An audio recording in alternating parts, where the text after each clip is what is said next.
नमस्ते, प्रणाम, हर हर महादेव। लोक गायक अभिनेता मंच संचालक अमित तिवारी। और आज हम लोग उपस्थित हुए हैं, हमारे एक परम प्रिय मित्र हैं और भोजपुरी इंडस्ट्री में काफ़ी उन्होंने योगदान दिया है। उनका नाम हमेशा से जुड़ता रहा है ट्रेंडिंग स्टार खेसारी लाल जी के साथ। उनके पिताजी का आज श्राद्ध संस्कार है, जिसमें हम सभी कुछ कलाकार उपस्थित हैं और सारे आचार्य महोदय यहाँ अपनी उपस्थिति दर्ज कराए हैं, ताकि उनके पूजा पाठ में सम्मिलित हो के और उनका कल्याण करें। मरणोपरांत तो उनके लिए कुछ आशीर्वाद दे पाएँ कि उनकी आत्मा को कहीं तृप्ति मिले, ईश्वर के चरण में शरण मिले। इसके लिए आज देखिए हमारे साथ बहुत ही अच्छे आचार्य महोदय सुनील जी की उपस्थिति हुई है और बहुत दिनों के बाद इनसे मुलाकात हुई है। अच्छा, ये जो आप लोगों का जो ये पेशा नहीं, आप ब्राह्मण हैं और ये वृत्ति है, तो ये करके कैसा लगता है सुनील जी?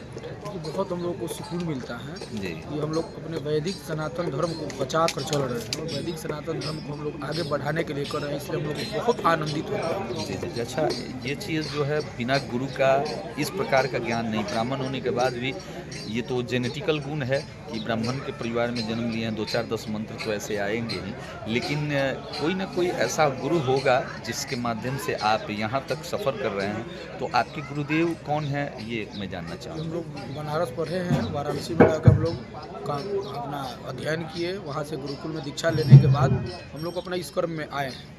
और हम लोग BHU से अध्ययन किया, बनारस हिंदू विश्वविद्यालय से जी। और अध्ययन के कर्म से ही हम लोग कर्मकांड का प्रशिक्षण ले रहे हैं। उस समय हम लोग के प्रशिक्षण गुरु वाचस्पति झा जी थे। अच्छा अच्छा। जिन्हीं के हम लोग मार्गदर्शन में, जिन्हीं के आशीर्वाद के तले हम लोग आज यहाँ तक पहुँचे हुए हैं और आगे भी सनातन धर्म का झंडा हम लोग लहराते रहते हैं जी। और लहराएंगे।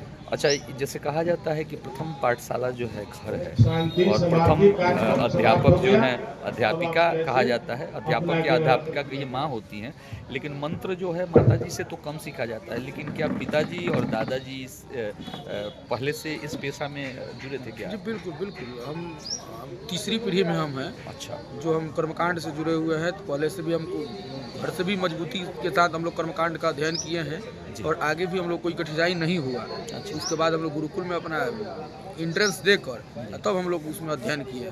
तो काफ़ी जो इसमें जो ख्याति मिला वो आपको, जैसे आपके पहले दादाजी को मिला या पिताजी को मिला कर्मकांड में? कर्मकांड का ख्याति जो सबसे पहले मिला था वो हमारे दादाजी को मिला था। अच्छा, क्या उनका शुभ? जी, उनका नाम आचार्य नवल किशोर शास्त्री। अच्छा अच्छा। अच्छा, मैं जान सकता हूँ कि आपका ये जो पैतृक निवास कहाँ है, कहाँ से आप बिलोंग करते हैं? जी, मेरा पैतृक निवास ईसवापुर के प्रखंड में एक बंगड़ा गांव है, भकुरा भीटी के पास, वहीं से हम निवास।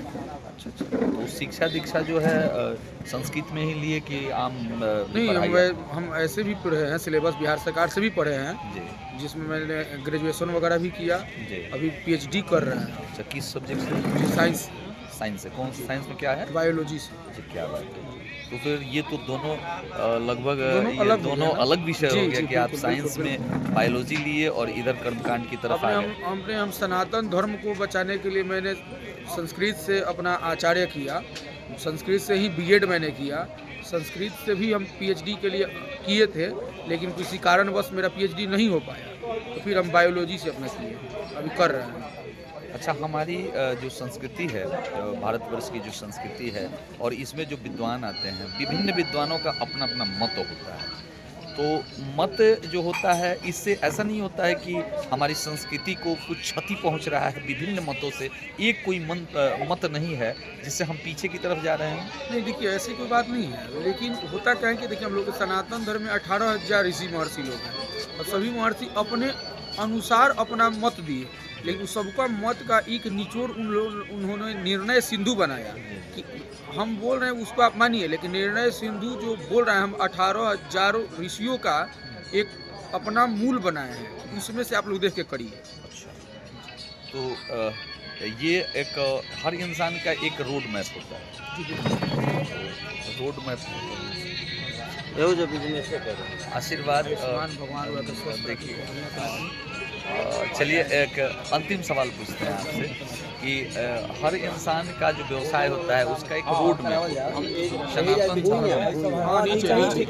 सनातन धर्म का रोड मैप होता है, और आपने भी कुछ अपने जीवन में सनातन को लेकर कुछ न कुछ रोड मैप बनाया है। क्या लक्ष्य है सनातन धर्म के लिए आपका? देखिए, सनातन के लिए हम तो भाई सबसे पहले चाहते हैं कि भगवान को आप भजते रहिए, भगवान को भजते भजते आगे की तरफ जाइए, भगवान को भी आपको निराश नहीं होने दें।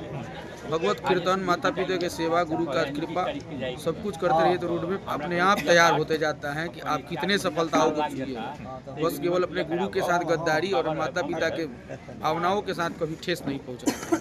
अच्छा, ये लास्ट में पूछूंगा मैं कि ब्राह्मण जो है, ब्राह्मण कभी राजा नहीं बनता है।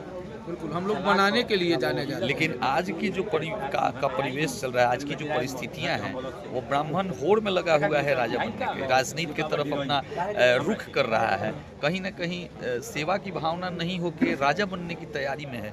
तो ये कहाँ तक ठीक है? नहीं, देखिए, बिल्कुल नहीं। हम लोग राजा बनने के लिए नहीं जाने जाते हैं। ब्राह्मण हमेशा से अपना एक मंत्रालय देखता था, मंत्री परिषद या विद्वता का जहाँ स्थान रहता था, ब्राह्मण को वहाँ पे बैठाया जाता था, ब्राह्मण वहीं पर रहता था। लेकिन धीरे धीरे होता क्या था कि ब्राह्मणों को लोग देखना कम कर दिया। राजनीति के तहत लोगों ने समझा कि ब्राह्मणों को कुछ आता ही नहीं है, जिसके लिए अब युवा आगे बढ़ रहा है। युवा शक्ति जितना भी ब्राह्मण है, सब लोग राजनीति की तरफ जा रहे हैं कि देखिए भाई, हम लोग क्या हैं, हम लोग अपने वर्चस्व की लड़ाई को लड़ रहे हैं। चलिए, ये रहे हमारे युवा ब्राह्मण आचार्य और साथ में राजनीतिज्ञ भी कह सकते हैं, सुनील शास्त्री जी।